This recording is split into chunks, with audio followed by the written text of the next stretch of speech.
নদীর ঘাট, ঘাটে নৈমিত্তিক কাজ চলছে। একটি ডিঙি নৌকা ঘাটে এসে ভিড়ে, লোকজন পারাপারের জন্য উঠছে এবং নামছে, কেউ বা নদীর পানিতে নেমে গোসল করছে।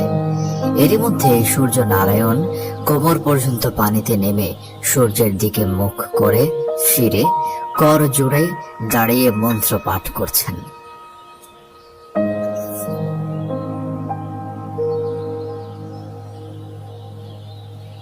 মাওলানা তারেক নদীর পাড় থেকে সূর্য নারায়ণের সূর্য দেবতার পূজা করার দৃশ্য দেখছেন।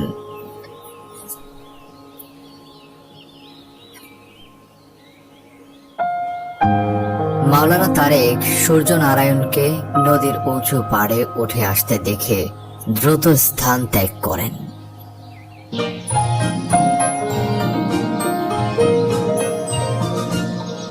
মাদ্রাসার পাশে সূর্য নারায়ণ কুয়োর পাড়ে দাঁড়িয়ে রশির সাহায্যে ছোট বালতি ফেলে কুয়ো থেকে পানি তুলে বড় একটি বালতিতে রাখছেন।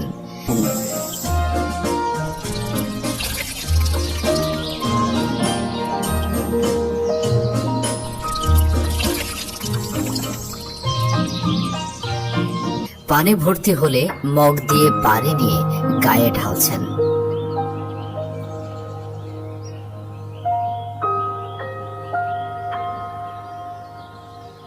মাওলানা তারেক নিকটবর্তী স্থান ত্যাগ করে সূর্য নারায়ণের গোসল করার দৃশ্য দেখছেন। সাথে ছিল মাসুম সহ কয়েকজন মাদ্রাসার ছাত্র। মাওলানা তারেক মাসুমের বাহু ধরে ইশারা করলে সে দ্রুত সূর্য নারায়ণের কাছে চলে যায়। তখন বালতিতে পানি প্রায় শেষের দিকে। পুনরায় পানি তুলতে উদ্যত হলে মাসুম বালতির রশি এক প্রকার কেড়ে নিয়ে বলে, দেও আমি তুইলা দেই। আজ আবার আইসোস? দাদু তুমি বৃদ্ধ মানুষ, আমি তুইলা দেই। দে, লাগতো না, এখনো তোর চেয়ে ঢের শক্তি আমার। মাদ্রাসায় কি দিয়া ভাত খাইস? কি খাই? ও, আমরা যা খাই তুমি তা খাও না, দেখছো?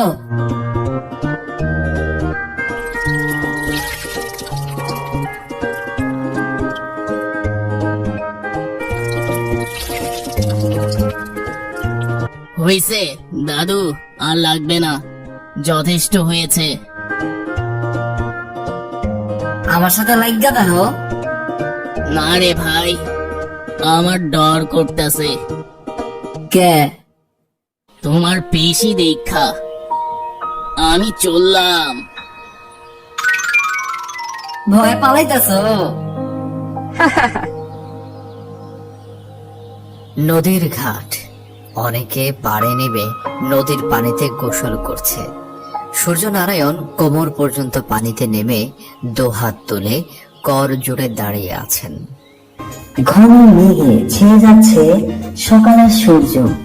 সূর্যনারায়ণ হাত নামিয়ে সূর্য দৃশ্যমান হওয়ার অপেক্ষায়। বাতাসের তোড়ে মেঘ কেটে গেলে সূর্য উঠে দেয়। সূর্যের দেখা পেয়ে পুনরায় হাত তোলেন পুজোর জন্য।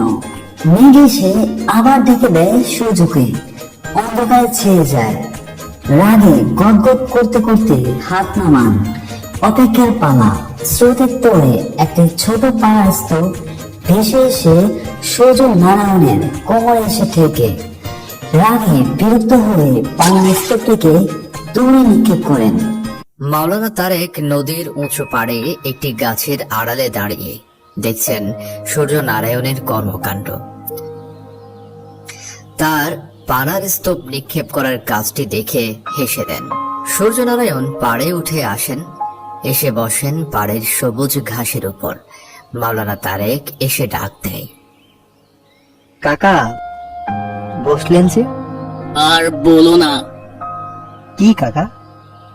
এইভাবে পূজা করা যায় বলো? পূজা করার সুযোগ পেলাম কই? কেন কাকা? আজকে সাইটটাই খারাপ, সূর্যটা দেখাই পেলাম না। যাও পেলাম, আবার ঢেকে গেল। না দেখে পুজো করব কিভাবে বলো?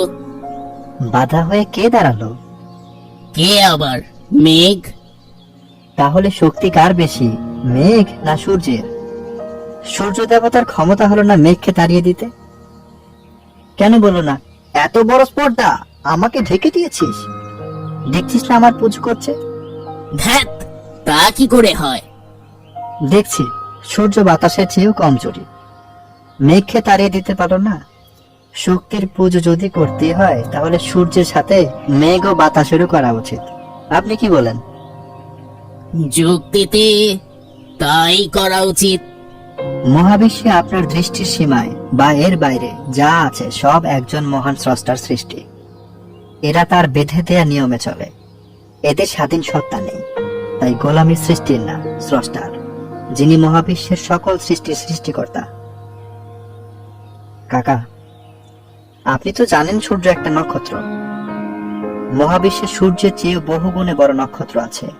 ইউওয়াই স্কিডিটি নামের একটি নক্ষত্র আছে, যাকে ঢেকে দিতে সূর্যের মতো 400 কোটি নক্ষত্রের প্রয়োজন হবে।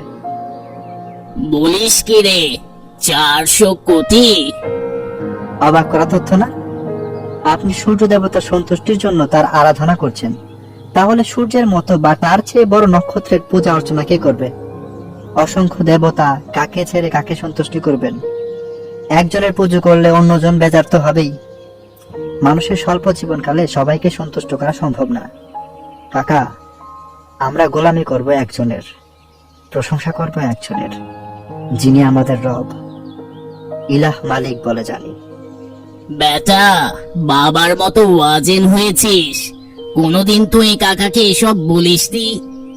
কাকা, ভিজে শরীরে বেশিক্ষণ থাকা ঠিক না, জ্বর আসবে। বাড়িতে গিয়ে কাপড় বদলিয়ে ফেলুন, পরে কথা হবে।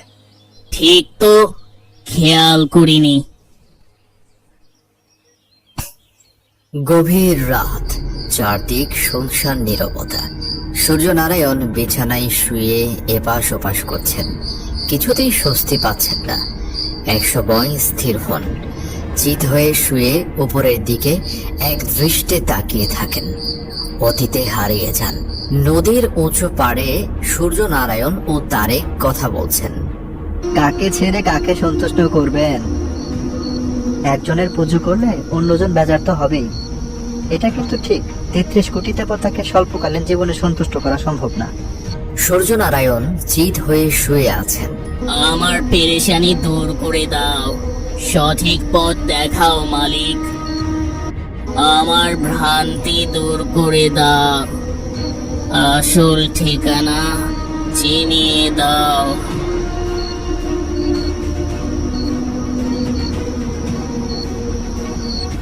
মাওলানা আব্দুল আখের হাসি মাখা মুখে সূর্যনারায়ণের বিছানার পাশে এসে দাঁড়ান। ডান হাতে বুকে ধরে রেখেছেন পবিত্র কোরআন। ডাক দেন নাম ধরে। সূর্যনারায়ণ। কে? আমি আব্দুল আখের। তুই এতদিন কোথায় ছিলি? হাতে ওটা কি? মানুষের পূর্ণাঙ্গ জীবনের গাইডলাইন, ঐশী গ্রন্থ আল কোরআন। কার জন্য এনেছিস? তোর জন্য। তাই দে, তাড়াতাড়ি দে। না, তুমি এখন অপবিত্র, তাড়াতাড়ি পবিত্র হয়ে নাও। সূর্যনারায়ণ নিজ বিছানায় শুয়ে আছেন। হঠাৎ ঘুম ভেঙে যায়, উঠে বসেন। ভোরের পাখিরা কিচির মিচির রব তোলে। মাদ্রাসার মসজিদ থেকে খালি গলায় আজানের ধ্বনি ভেসে আসে।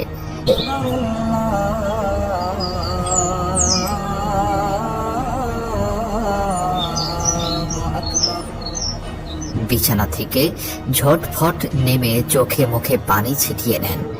গামছা দিয়ে হাত মুখ মুছে জামা গায়ে দিয়ে দরজার ছিটকিনি খুলে বাহিরে বেরিয়ে পড়েন। তখন বাহিরে আবসা অন্ধকার।